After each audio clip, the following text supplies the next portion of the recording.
Hello दोस्तों, अक्सर हम लोग पेट्रोल पंप पर लंबी लाइन में खड़े होकर सरकार को कोसते हैं, लेकिन क्या आपने कभी ये सोचा है कि इन कीमतों का असली रिमोट कंट्रोल किसके पास है?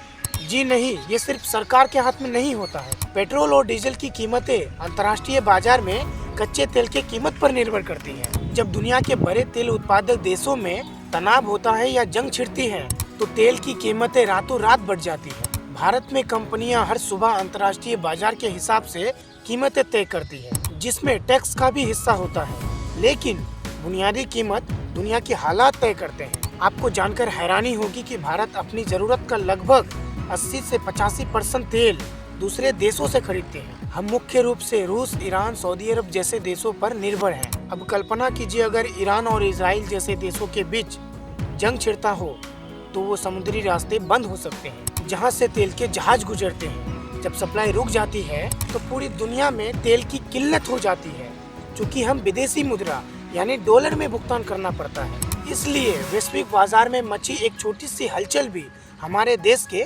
पेट्रोल पंप तक पहुंच जाती है। कई लोग सोचते हैं कि मेरे पास गाड़ी नहीं है तो मुझे पेट्रोल महंगा होने से क्या फर्क पड़ता है।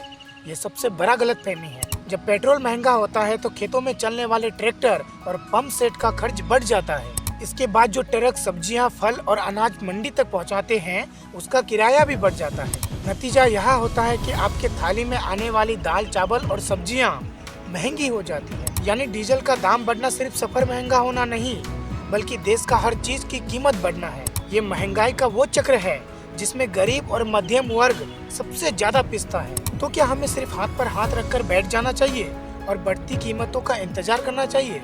जी नहीं, बिल्कुल नहीं। एक जागरूक नागरिक के तौर पर हमें भी ये समझना होगा कि दुनिया में क्या चल रहा है और उसका असर हम पर कैसे पड़ रहा है। और सरकार से हमें ये सवाल पूछना चाहिए, क्या हम तेल के लिए सिर्फ दूसरे देशों पर निर्भर रहेंगे? क्या हम इलेक्ट्रिक वाहन के सफर में तेजी से नहीं बढ़ सकते?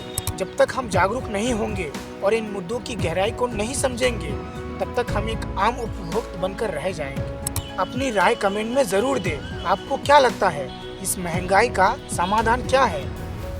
धन्यवाद दोस्तों।